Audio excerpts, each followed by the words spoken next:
Mike, how you doing? Michael, it was, I think everybody in the community of baseball knew that Willie had been failing for a while. His sight was mostly gone at the end of his life. And then we just saw that statement a couple of days ago that he would not be able to attend the game in Birmingham, which is a tremendous event that will now become an emotional memorial service for Willie Mays. And so, listen, Vin Scully once said to me, and I think, Michael, we've had this conversation about other people, iconic figures in sports. Willie is somebody that it is your duty to pass on. Whether young people saw him play or not, and whether Willie Mays is just an idea for them, it's incumbent upon anybody who knew what this man could do on a baseball field to pass it on. And you guys have heard me say this before. I've got 4 kids. 3 of them are boys. They know way more about sports than I do. And they think the good old days are now. But what I've tried to do with them is say, okay, yeah, but this guy you got to know about. And I was on Morning Joe today talking about Willie, and I said the only way I will describe this to younger people is he was Michael Jordan. And I forget who I heard say this today, and it was true. But as great as Jackie Robinson was, and his place in American history is obviously solidified forever, Willie was the first guy who came along in the big leagues and played the game with swag. And if he were around now, he would be the greatest show on earth. Reggie Jackson, a year ago, I wrote a column on Willie's 92nd birthday. I'm always aware of Willie's birthday because it's close to when mine is, so May 6th. And Reggie said this. He goes, with Babe Ruth, you wanted to see him do one thing, and with Willie Mays, you wanted to see him do everything. Wow. And what are your memories of his return with the Mets? Well, I mean, it was sad, but I never found it as like he humiliated himself. I mean, he made a couple of bad plays in the World Series, but I was just happy that he had come back to New York. I was happier that he came back to New York than the state of his game at that point.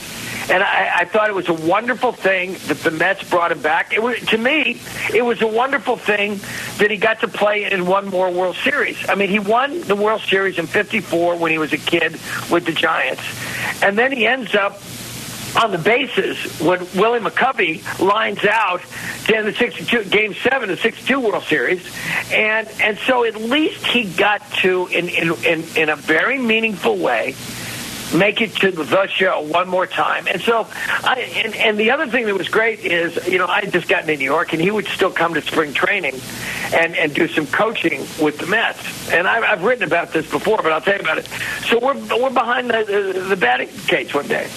And he said, what makes me sad? That people who only saw me when I was old forgot about what I could do when I was young. And I said, Willie, with all due respect, no one has forgotten what you could do when you were young. It's unbelievable, and I think that you hit on something so true with we've got everything that we can access now with information, but Willie Mays is passed down from generation to generation. Grandfathers tell fathers, and fathers tell kids, and that's how it stays alive. And I think that this is a generational, not generational doesn't do it right. It's a once in a lifetime player that will live on forever. As long as there's a world, people are going to know who Willie Mays was. So that's what makes his passing so sad. Hey, Mike, Tim McCarver, and again, every year when his birthday would come around, I would find a way to run a column, and I would pick somebody out whose opinion I respected. No one's opinion I respected more than McCarver. And he told me one time, Johnny Keane, the Cardinals manager, used to call Willie the Magic Man. And before every series with the Giants, he would remind everybody. He said, unless you have a play at the plate that will decide the game on him, do not throw the ball to home plate on the Magic Man. He wants you to do that, and if there's somebody else on base, it will get an extra base, and it will cost us the game. So they had like a Willie Mays rule: do not throw home unless you have a chance to end the game at that point. And you know, my dad was a Dodger fan, and he would tell me growing up, like, you didn't hate the way you hated the Giants, and vice versa. Like, that was like really hatred back in the day. Right. But yet, you can't find anybody that played for the Dodgers or rooted for the Dodgers that didn't have respect for Willie. And still, like you mentioned with Vin Scully, that, you know, the Dodger announcer, like, you know how hard that is to have a visceral hate for a team but still respect the best player on it? Not only respect it, but love him. Yeah. Bob Costas told me about his dad taking him to the polo grounds and actually lifting Bob up on his shoulders the first time he took him to the polo grounds and pointing to center field. And he said, just pay attention, because that man right there is Willie Mays. And, you know, it was, okay, so he loses a couple of years to the service. He plays all those years at Candlestick Park, and when summer turns into winter, on all of those nights where the wind would blow, he still hit 660 home runs in the big leagues. Without question, without the service and without Candlestick Park, he would absolutely have gotten to 700 home runs.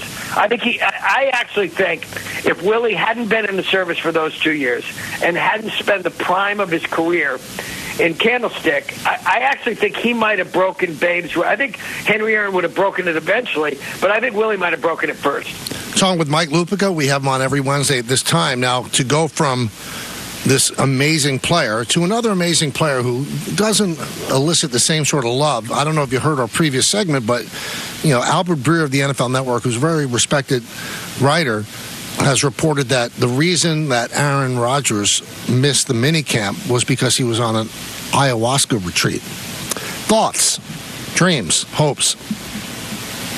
Yeah.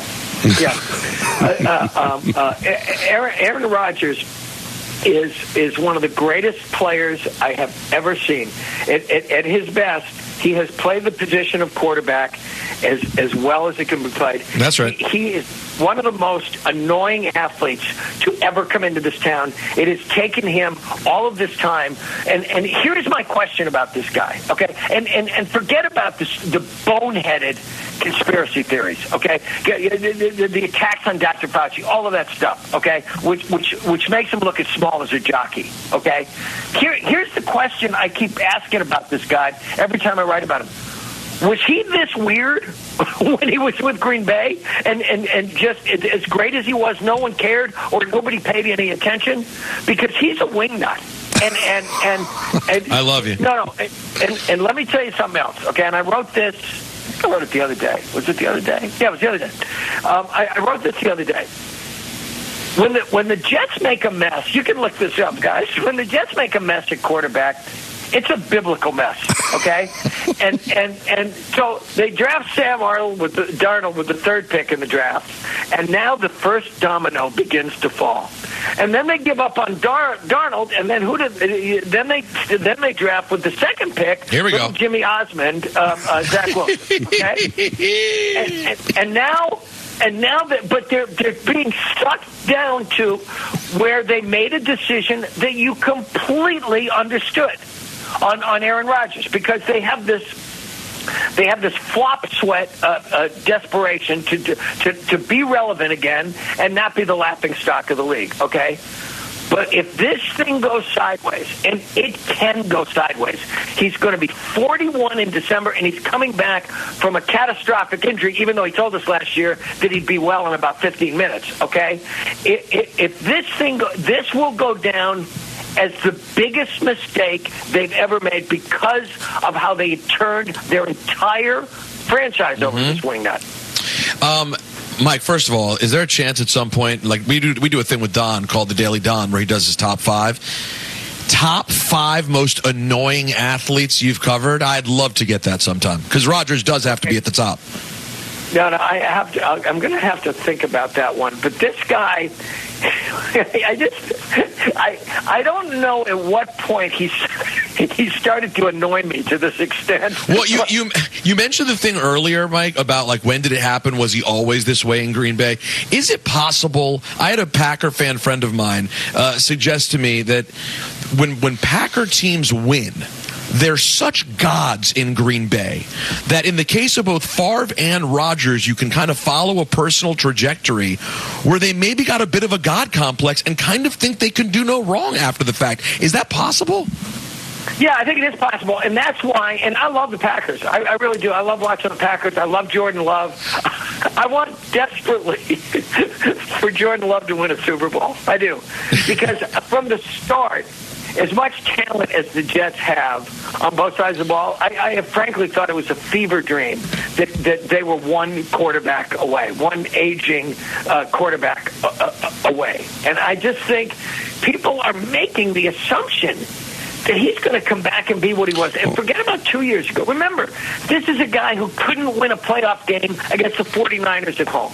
This was a guy who effectively couldn't win a playoff game against the Lions at home. Right. All he had to do was beat the Lions on the last day of the season, and they go to the playoffs, okay? So he's in decline. This idea, just watch him on the platform. shut up. What's the practice field? No. When they start to chase you and hit you and hurt you, then we'll see how good you are. And here's another thing about the Jets. They do not have an early first month, okay? So this thing has a chance to be a disaster. It's like when a long time ago when the Knicks hired Isaiah Thomas. Okay, I won't say there was an NBA figure that I knew pretty well, and I came home the day that they had announced that Isaiah was coming, and there was this message on my answering machine. Okay, it's going to be a blanking disaster.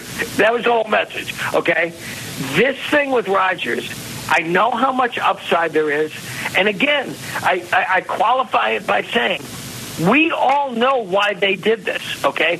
We all saw the excitement that came along with them getting Aaron Rodgers. And all he has done since he got here is A, fall down, and B, sound like a guy who, if he's on the subway next to you, you would actually go to the next car. And the amazing thing about it too, we all understood, and we actually backed it up, Mike, when they got him. We got why they did it. If they don't win a Super Bowl, even if they get to the playoffs, if they don't win a Super Bowl with this guy, he's going to bring the house down. He is going to. It's going to be a neutron bomb. The building will stand in Florham Park. Everybody else is dead, gone. Joe Douglas, Robert Saleh, their careers will be over. He will bring every single person down. He kind of, Mike, didn't he kind of said that, remember? He kind of said that if this, he said, we're all going to lose our jobs. Yeah. But he's absolutely right about this. In my column that I wrote about the other day, Jimmy Breslin, God rest his soul, there was a time when Hugh Carey was governor of New York, and and Carey and Breslin have been friends, and then, Hugh got a little funky at the end, and Jimmy used to refer to him as a dream character in Dancing Pumps, okay? That is who Aaron Rodgers is right now. And again, he could shut everybody up by being great. But you got to tell me what Jet fan out there, any passionate Jet fan, any true believer who's convinced he's going to be great. But and the scary thing, like Michael kept saying, that if they don't win a Super Bowl, even if he plays great, you know how hard it is to win a Super Bowl in the AFC? Kansas City's not going anywhere. Baltimore's still really good. Buffalo and Miami in their own division are still good. Cincinnati with Burrow back. So, Mike, even if he balls out, it's no guarantee that how much they can do in the playoffs. That's why I always thought if there was a play for him in the NFC, he would do that. But the Packers didn't want him to go to the NFC. And now look at this, okay? The Jets have sold out completely on Grandpa. Okay, they've sold out completely, and back in his old stomping grounds in Green Bay, They have this young, talented, exciting team. And remember, oh, my God, they said they drafted a quarterback. Nobody told me. And this kid has been great. He was tremendous last year. He's the real deal. They almost got on a good enough run to go to the Super Bowl themselves. Mike, great as always. I hope you have a great rest of the week. Talk to you next Wednesday, guys. It's a blast. Bye-bye. Look forward to it. It's Mike Lupica. Wednesdays with Lupica. It's a must listen. Man, not bereft of opinions, I'll tell you that. I'll tell you what, he's one of the if people are paying attention, he could end up in the conversation, guys. For best guest. That's right. I think he's that good. Although I will tell you, Don, isn't it bizarre? Like, it was fine today and it totally stayed together. But for some reason, when Michael is here, Lupica's line is like markedly worse. It's always my fault, isn't it? Isn't that weird, That's what Don? Peter's making it It's sound really like. weird. It just happened. It's a strange thing.